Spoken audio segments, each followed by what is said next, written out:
Hey, don't know how you found me, but it's me, Van, and welcome to Without a Voice. Without a Voice is a WLW visual novel about an exiled princess who runs into a beautiful maiden in the forest. Ooh. By the way, content warnings will be in the description, so please check those and stay safe, everyone.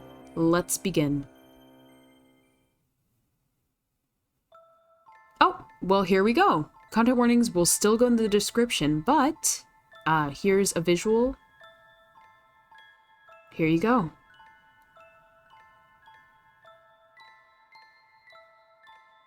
Anyway, here we go. When cold, cruel destiny has thee within her grasp, thou may endeavor bravely, dear, to change thy path. But fate cares not which twisted road you choose to take. You dance atop her palm with airy choice you make. Day 1. Interesting. It was a morning like any other. The tragedy soon to unfold would affect so few people that time would swiftly forget it. For those involved, however, that morning was a maelstrom, drawing them each in, closer and closer still. How do you pronounce that word? Hold up. Is it a Van playthrough if I don't look up how to pronounce a word? Maelstrom. Maelstrom. Maelstrom. Maelstrom? I'll do maelstrom. And let me give you the definition since I looked it up. Noun, a powerful whirlpool in the sea or a river.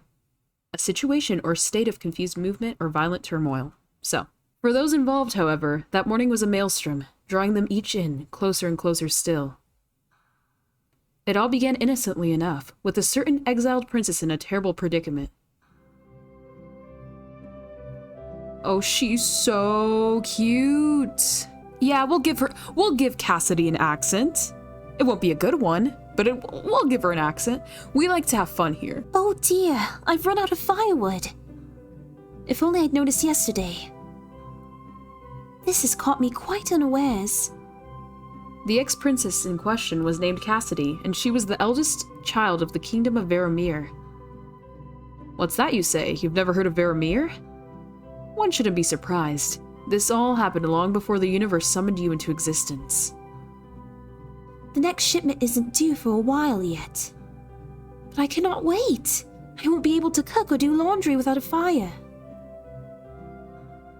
So long had the princess been living in this cottage alone that she'd taken to talking to herself, just to feel less lonely. We've all been there. Determined to gather some wood before sundown, Cassidy grabbed a hatchet and some linen, and then quitted the place. Okay. How lovely. Once outside, she paused, considering for the umpteenth time whether it would be best for her to lock the door. No one will come in anyway. My brother's agents never enter, and no one else travels this deep into the wood. Convincing herself so, Cassidy turned away and headed into the forest to begin her mission. Unfortunately, her determination and willpower were short-lived. As I thought, firewood isn't just lying on the ground waiting to be picked up. Though she'd brought the hatchet, she'd foolishly hoped she wouldn't have to use it. So true. Faced with so many different types of trees, most of them quite large, she was unaware of how to proceed. Oh, just look up a YouTube tutorial. Now that I think about it, how much firewood do I usually use at once? Yeah, think about that. Oh, the more I remember, the more addled I get. Perhaps I'll just subsist on fruits and fungus until the next crate arrives. A timely stomach growl quickly put a stop on such plans. Cassidy let out a sigh. For now then, I shall return to my favorite place. It always brings me peace. That place holds some magic, I've always felt. I'm sure I shall be able to think of something once I'm there. Her spirit restored, Cassidy hefted her linen satchel a little higher. It was not long until she would be comfortable again, she thought. Why, you're as radiant as ever. There were many views to take pleasure in this forest, but this one in particular always brought her delight. Though she had lived here now for some seasons, the tree before her seemed to never change. I don't know much about wisteria. Are they meant to stay and bloom year-round? Perhaps the winters here are mild. Wisteria shall wither not when the flakes of winter fall. Yet all must someday perish while heeding nature's call. But nature wields not power o'er us all. A clear wind chime voice caught Cassidy's attention. Oh, that was a different person, my bad. Ooh. Cassidy's heart struck in her throat as she followed the sound and caught sight of the woman sitting there. You know it's meant to be when they're finishing your line of poetry. When they just finish the poem for you. She had never seen a woman so breathtakingly beautiful. What voice should I give her? My apologies for interrupting your poem, madam. It was only a couplet.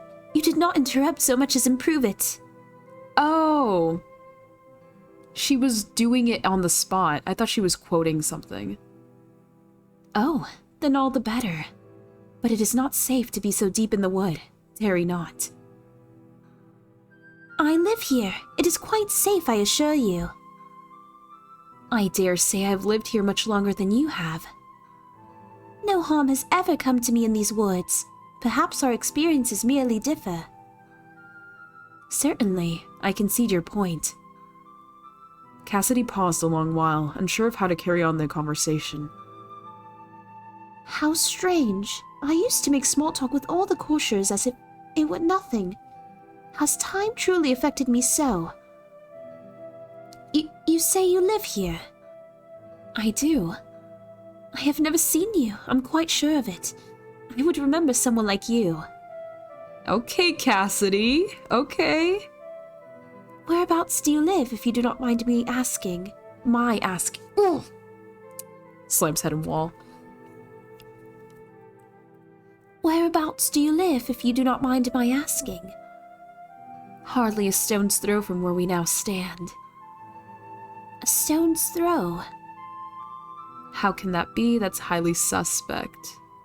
Wait, hold up. I can save. How many slots do I have? Oh, I am delighted by how many slots I have.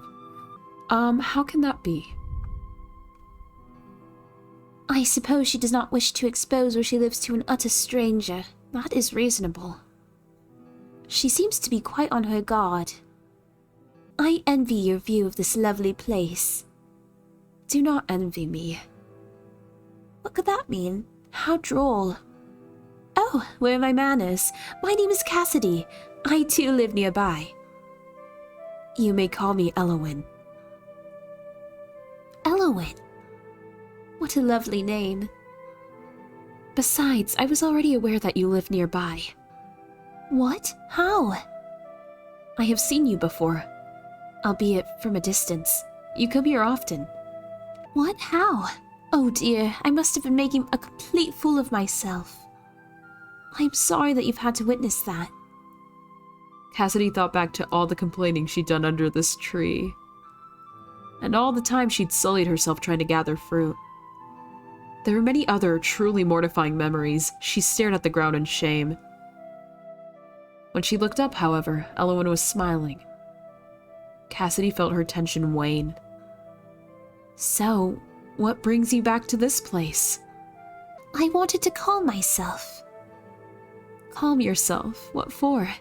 What could possibly cause you distress? What a sour tone. Does she think I just daydream and laze about all day? Many things. I'll have you know that at this very minute. I am on a mission that might mean the difference between life and death. Oh? And yet you dally here. What could this mission involve, pray tell? I see my presence is not wanted here. I shall return to my search forthwith. Just as she was about to turn away and leave, Elowyn and the wisteria tree behind. Cassidy heard Elowyn laugh softly. It was a bewitching sound. I see I have offended my lady.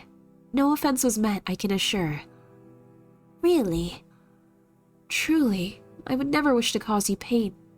Tell me of your mission. I have run out of firewood. Upon hearing this, Elowyn stood up and dusted herself off. Allow me to be of service. Oh no, I couldn't possibly Please, this tree suffers so much every time you shed your tears in frustration upon it.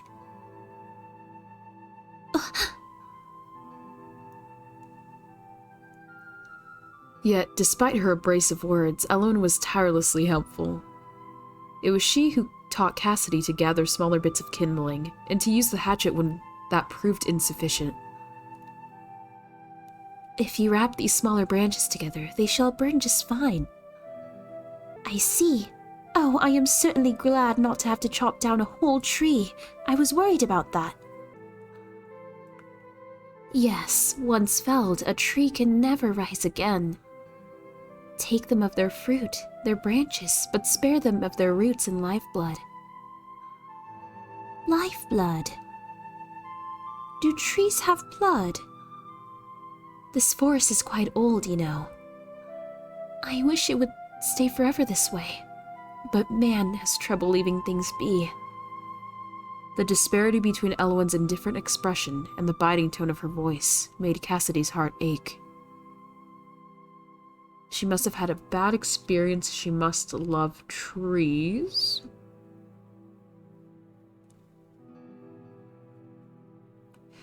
I'm gonna go with the bad experience. We humans are meddlesome things, aren't we? Perhaps I'm making too light of her feelings. I thought that was rather an intelligent thing to say. You truly love this forest. Yes, in fact, I feel that I am a part of it, and it is a part of me. How beautiful. The two continued through the forest, gathering wood and passing the time with easy conversation. As they walked leisurely, the sun began to sink. So too did the satchel of wood over Cassidy's shoulder sag. It seems you've gathered plenty of wood now. Surely that will be enough. You're all right. The time had gotten away from the exiled princess. Now that their afternoon together was coming to an end, Cassidy was afraid. Afraid and hopeful, which was perhaps more dangerous still. Then... Excuse me, Miss Elowen. Yes. Might we meet again? Okay, she's shooting her shot. I can't be mad about it. You've no idea how happy I am to meet another person living in this wood. And a woman at that. Yet the expression on Elowen's face showed that she had, in fact, some idea. I was about to suggest the same. You might find me in this area most afternoons. I see. Then, until tomorrow. Would that we meet so soon, my lady. With that, Elowen bowed and left. Her steps make almost no sound. What a graceful woman. Not just beautiful, but elegant and smart. As she walked back to her cottage, so filled with thoughts of Elowen was her head, that Cassidy forgot all about her fatigue and the weight of her burden. She certainly is opinionated, but she must have so much more experience living independently than I hope I'm not a bother to her. And with that, the once princess returned home, blissfully unaware of the roots that were at this very moment grabbing hold of her heels and pulling her beneath. What? Oh no. No, no, no. It is said a fool repeats his days, changing not, but expecting change. I posit these men are by routine hogtied. They expect not, and are by not satisfied. Day 2.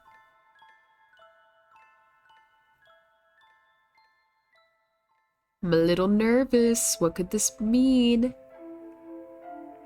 There is a sort of melancholy one feels when closing a book for the final time, feeling its last words wash over you as you leave its world and return to your own life. It was an ennui that Cassidy had grown used to.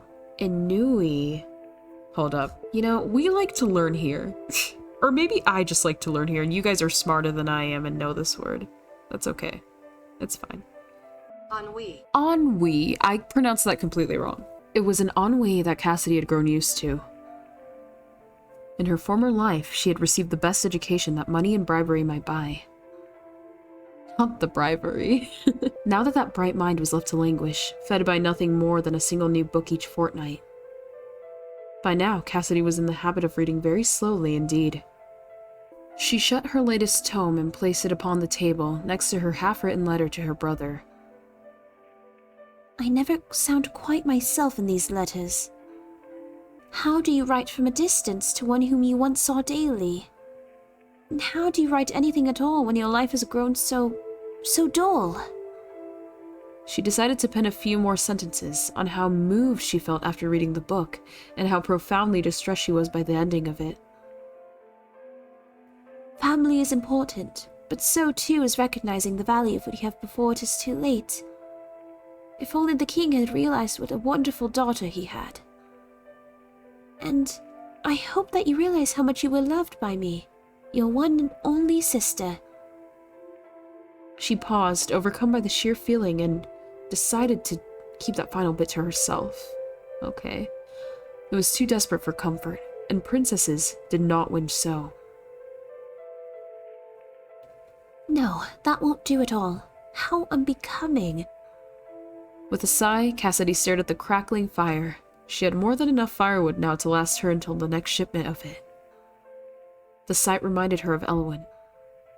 I wonder what Elwyn is doing at this very moment. She could not fathom the day-to-day life of such a mysterious personage.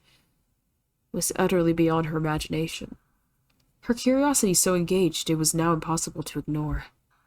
And so the fair Cassidy resolved herself to take a walk and casually seek the other woman out. Yeah, just walk in there. Just casually bump into her. Perhaps I'll even stumble across where she lives today. Wouldn't it be exciting to surprise her at home? Thinking nothing at all of how inconvenient, how overly forward and impertinent it might be, she departed immediately. I was thinking that too, but shh, we ignore it. We ignore it. Once outside, Cassidy took in a deep lungful of crisp forest air. Ugh, that's the good stuff. How lovely it is today. Hardly a cloud in the sky. She took measured steps into the forest, constantly scanning the area around her, on the lookout for this elusive domicile. I don't know if I said that right. Might Elwyn live in a cottage like mine? She is so elegant, I cannot imagine her doing housework. Then again, I could hardly imagine myself doing housework not so long ago. Oh, how times change a person. Cassidy reached her beloved wisteria tree before long and eagerly drank in the sight of it. She ran up to the tree and encircled it with her arms, as if meaning to embrace it. Hello, dear tree. You are looking as lovely as ever today, though a certain someone sits not beneath your boughs this afternoon. She leaned to one side and then another, looking around the tree and into the forest, to see if she might spy a window or the billowing of chimney smoke. Sadly, she could make out only more trees. I can't suppose that Elwyn lives in a tree house, does she? Certainly not. Oh! Startled, Cassidy jumped, her foot catching unhappily on one of the tree's roots, sending her flailing forward. Careful! Elwyn's arm shot out at once, her vice-like grip snaring the once princess just in time. Elwyn's touch was so cold, yet her movements decisive. Cassidy's heart raced. Was she truly worried for me? It took Cassidy several moments to regain her composure. We love the anime moment. We love to see it.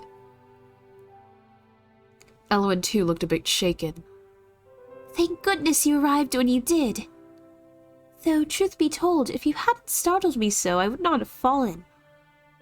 Is that so? I shall endeavor to be less frightening in the future, then. Oh dear, she may have mistaken my meaning. I was only trying to cover up my embarrassment. I thought she was joking. Like, I thought she was being playful, but we'll save. Yeah, let's do the joking one. On second thought, was that perhaps a joke?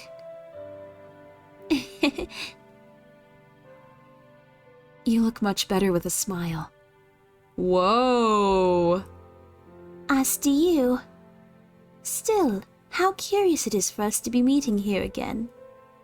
Oh yeah, super curious, as if you didn't purposely come this way looking for her. You come here often. I live nearby. What is so curious about it? I'm merely saying that it's serendipitous. It must be fate. Fate has nothing to do with it, I assure you. Oh, but it's so much more romantic to think of it as fate. I can think of nothing less romantic than fate. Huh? Perhaps this is something not yet possible for you to understand. Don't speak as though you're much older and wiser than me. Elwyn laughed a little. How old are you, anyway? How old do you think? Cassidy stared at Elwyn, gazing deeply into her eyes, as if she might find the other woman's secrets there. Older than I first thought, perhaps. A wise answer. Ooh, okay. Okay, interesting. I'm liking their banter. Okay, very cute. Elwyn tipped her head slightly, the motion seeming to indicate a desire to walk on. Cassidy was only too happy to comply. Together, the two women strolled. Their time together was marked by companionable silence. Cassidy, never before a quiet girl, was desperate to fill it, but what conversation might pique Elwyn's interest was unclear.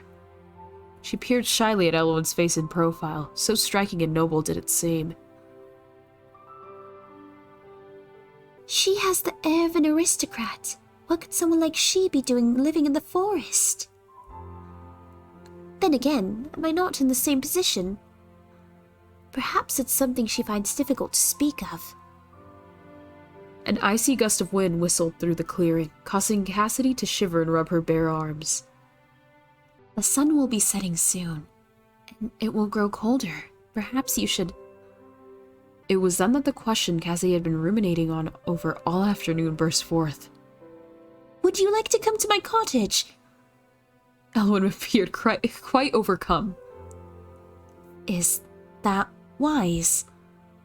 Whatever do you mean? How can you extend such an invitation to one such as me, whom you hardly know?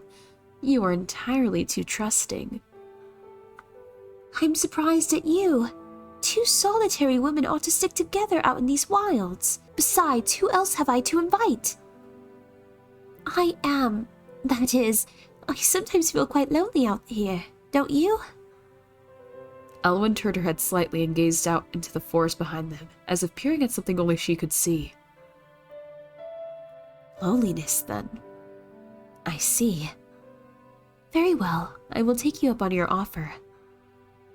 Though puzzled by Elwyn's hesitation, Cassidy was overjoyed that her invitation had been accepted. There was a spring in her step as she led the other woman to her home. I am... nervous.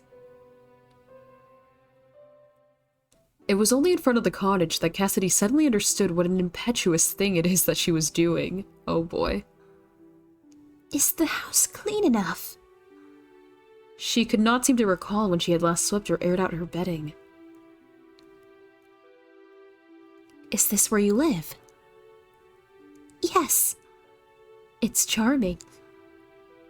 Thank you. I wish I could take more credit for that. The house was here long before I arrived. Even the furniture is not truly my own. Still, it suits you. Thank you. Bolstered by Elwyn's reaction, Cassidy finally gained the courage to follow through. She opened the door wide, gesturing for the other woman to enter. Ooh. As Elwyn did so with her usual slow, measured steps, Cassidy could not help but notice the other woman's feet, clearly visible in the slippers she wore. Okay. Her toes are curled. How odd. They stayed that way even as Elwyn entered the house? Okay. Perhaps her manner of walking is not purely for the sake of elegance, but also necessity. Interesting. Had Elowen some sort of pain in her feet? Cassidy pondered on this and resolved to ask about it when the opportunity arose. It is quite spacious. You live here alone? That's right. It's not so bad. I don't have anyone to tell me what to do or where to go. I have a freedom now that I'd never known before. Excuse me, I'm nasally and congested again. I'm sure you can hear it. This happens every time I sit down to record. It's actually a curse. Hold on. It's not so bad. I don't have anyone to tell me what to do or where to go. I have a freedom now that I'd never known before. Perhaps, but sometimes I believe that being tied down to something is easier. If you don't realize you're being strangled, it's just a pleasant, lightheaded feeling. Whoa. Huh? I don't really understand. It's alright if you don't. Elowen walks slowly from one part of the room to the next, her fingertips ghosting over every surface. She looked to be seeing the essence of each object, taking in every minute flaw and deciphering its true nature. Cassidy wondered what Elowen might discover about her if only she allowed it, if only she dared. It was unbearably quiet. Just then, Elowen came across the book Cassidy had finished reading. Oh, that's a book my brother sent to me. I get so frightfully bored here that these books have become my sanctuary. I'm expecting a new shipment soon. Your brother? Elowen was silent for a time, digesting that new information. And then her eyes fell on the half-finished letter haphazardly placed next to the book. Oh boy. Okay. I'm scared. Cassidy followed her gaze, eyes wide. She leapt forward to snatch the letter away. How much had the other woman seen? She colored in mortification. Your brother is far away from here. Yes. Is it beautiful, the place where you once both lived? I have not once seen its equal. More beautiful than this cottage prison of yours. Cassidy could not hide her surprise at Elowen's poisonous choice of words, nor could she hide her sudden tears. Damn. Okay. Saving. Okay, that was kind of a lot. You gotta let her find herself. I do not appreciate your tone. I notice you do not disagree with me, however. I most decidedly do. You don't understand how much my brother cares for me. You are correct in at least one thing there. Cassidy angrily dried her tears. Elowen looked to the window. It has gotten dark. Oh my, how rude of me. I have not offered you tea or any refreshment. Do not trouble yourself on my account. I must away. I did not mean to impose for so long. You are hardly an imposition. Wait, hold on. She just made you cry. I don't know if we can just brush that off. You are kind and good. Cassidy's face lit up. Kind and good things do not survive long in a world such as ours. And just as quickly as it had come, the sudden rush of delight left her. Yep. Bowing her head, the other woman was out the door and gone, leaving hurt and confusion in her wake. I have to believe that Alexander loves me. If not, what will become of me? When she looked out the window to glimpse the same view that Elowen had just beheld, what Cassidy saw before her was but a bleak uncertainty. Without wisdom or experience, storm shall ill-weathered be. But when you are nearby, dear one, no storms can bother me. Day 3, ooh.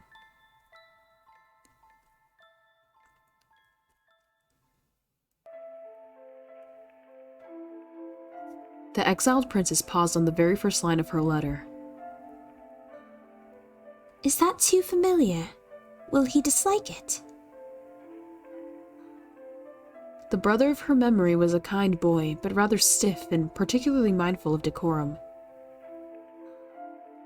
Following the events of the previous evening, Cassidy felt compelled to rewrite her half-finished letter. Not that Alexander would care. I want Alexander to see my best. Me at my best. I'm thinking this one because it seems like earlier when she was writing that letter, she wanted to make things seem all well and good, and maybe a little more interesting than they were, so I guess I'll go with this. This is the vibe she's been giving me, but I'm not entirely sure. I do not wish to disappoint him or bore him with minutiae. My original draft. She sighed, recalling the contents of the now ripped-up pages. I pined far too much.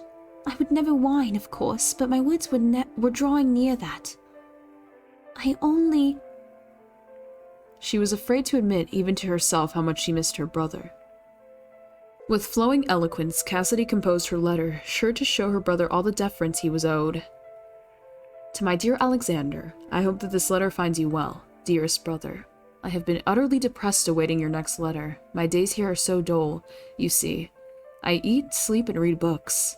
The only thing that has brightened my days has been the acquaintance of a young woman who lives nearby. Now, I remember well your urgings to keep my presence a secret.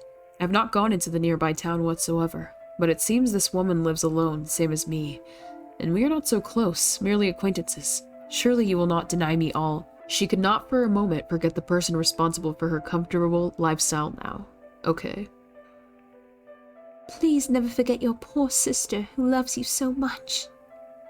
Done. When Cassidy looked out the window, she realized the sun had started to set. Oh dear, was I revising for so long? Silly me. She folded up her letter and placed it in an envelope, sealing it with the royal wax seal that she was given. Finally, she gave the front of the envelope a kiss before addressing it to Alexander. She stood and stretched her arms above her head. I have hardly moved all day. That is no good. Cassidy walked to the front of the cottage, where she normally left her letters halfway beneath the door for an agent to collect. She had just stuffed her letter under the door when... Princess! Cassidy's blood ran cold for just a moment. Yet she soon realized who was addressing her and relaxed. You surprised me, Elowen. She spoke to the other woman through the half-opened window at the front of the cottage. I am no princess, you know. Is that so? You seem like one to me. Cassidy was not sure how to respond to that sentiment. Have I casually let slip that I was a princess? I did not realize that I still behaved in the manner of one. Lifelong habits cannot so soon be discarded, it seems. There is an envelope under the door. Oh yes, do leave it there. It's outgoing. Outgoing? Elowen paused for a long while, but said no more on the subject. May I come in? Of course. I'm so sorry. I should have invited you sooner. I was so taken aback, you see. I did not mean to surprise you so. It's all right. A happy surprise. I'm so glad to see you. She opened the door and ushered Elowen inside. This time, Cassidy did not forget her manners. She quickly flew into the kitchen to make her guests some tea and pulled out the crackers she'd set aside for just an occasion.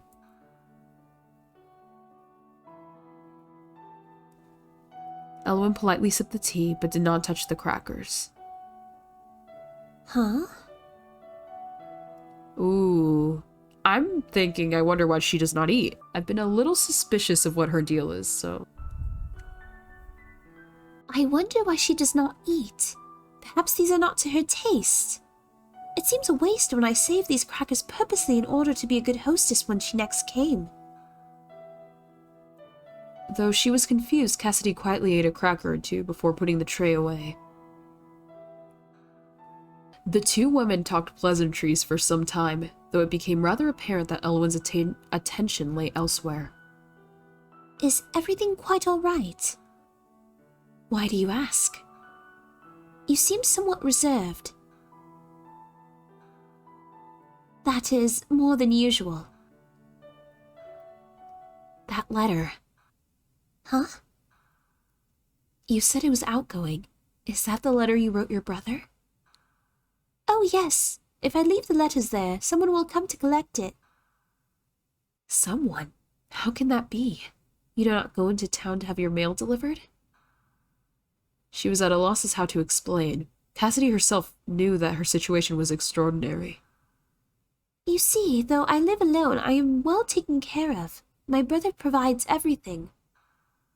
Every fortnight or so, his agents deliver food and supplies to me. Someone is around to collect my outgoing letters once or twice a day. I only ever send my brother letters, of course. I was not wrong when I said this place is like a jail. Why do you live here alone, when he clearly has enough resources to take care of you? Cassidy shifted uncomfortably in her seat. Oh boy. Elowen's eyes seemed to not look at her so much as bore into her soul. Cassidy felt judged and deemed unworthy, though she had not yet responded to Elowen's inquiry. No matter how she phrased it in her head, it sounded awful. I am here for my own safety. She took a deep breath. When you called me princess earlier, you were not far off the mark. I once was a princess, though I am no longer. After my father, the king's death, I was to inherit the throne, but our barons in parliament voted no confidence. Worse, I was then handed trumped-up charges of treason. I very well could have been executed. Instead, my younger brother intervened on my behalf. So you are... alive. An exile, but alive. The former princess surprised herself at the depth of her own feelings, at the desperation in which she tried to convince especially herself that this was for the best. It's not so terrible. This cottage is lovely. It is a good thing to be among nature like this. How can you be so positive? What? You speak so fondly of your brother when he is the one who exiled you, who left you here to rot in isolation. It's not like that, Elowen. What part of what I said is false? Tell me. It's not that simple. It's not Alexander's fault. As a result of your dear Alexander's intervention, you were exiled, were you not? Who's to say he was not responsible for the unfavorable vote in the first place? Why would he do that? What would he have to gain? Maybe he wanted the throne for himself? It is not my brother's fault. He could have let them kill me, but I am alive thanks to him. I've previously stated my belief that you are kind and good. I have now revised my opinion. You are a blind fool. As I am mute, you are blind. Altogether too blind to the selfish ways of the world. What is your meaning? It is nothing. Believe in your brother all you wish. But you cannot deny that there is a truth to what I've said. Elowen rose from her seat in one swift movement and then headed for the door. Good night, princess. I am princess no longer. Mock me not, I beg you. Wow. Just like that, she was gone, disappeared into the dark. Cassidy wrapped her arms around her torso, hugging herself for comfort in the wake of Elowen's sudden, indignant anger. Feeling comfort none, the former princess squeezed her eyes shut. Oh, Alexander, if only she knew you as I do, then she would understand. Flashback? What is this? What is happening? Ah, okay. There is a treasure that can't be bought, no matter how long it may be sought. It is something priceless, yet free. I speak, of course, of an apology. Ooh. Okay. Very cool. After a restless sleep, Cassidy awoke to the sun's harsh rays. She stretched, arching her back to release the tension there. Finally, her gaze went to the front door. There was a distinct lack of a letter beneath it. They must have come in the night. How diligent my brother's agents are. You are a blind fool. All at once, the memories of her argument with Elwyn nearly locked the wind out of her. I cannot believe I divulged such secrets to someone I barely know. Cassidy was puzzled both at herself and at Elwyn's odd behavior. What a shock that was. I'm sure she had her reasons. It was a lot, but I do see in this instance why it all seemed a little fishy. Elwyn appeared so upset. I wonder if she experienced something similar. Perhaps my blind optimism reminded her too much of it. I'm sure she is only worried for me. I seem to inspire that breed of pity in others. I can understand that. I'm afraid I often come off as quite helpless. I must ask her about her own life. We know so little about each other. It's no wonder she would react that way. One can only draw conclusions based on what one already knows. Presently, there was a knock at the door. All right, who is it? Given how long it had been since her last shipment, as well as the fact that Elwyn was far more likely to announce her presence with her words, Cassidy could draw but one conclusion. She waited nearly 10 minutes before opening the door. It was protocol. She knew not who her brother sent, and it was unclear whether they knew whom they were delivering to. The royal family of Veromir had a distinctive look to them. It would not do for too many people to know who she was, or that a former princess dwelled here. When she finally allowed herself to open the door, she found a large wooden crate not unlike the previous ones. Sitting atop the crate's contents was a sealed envelope. Cassidy instantly recognized the severe cursive.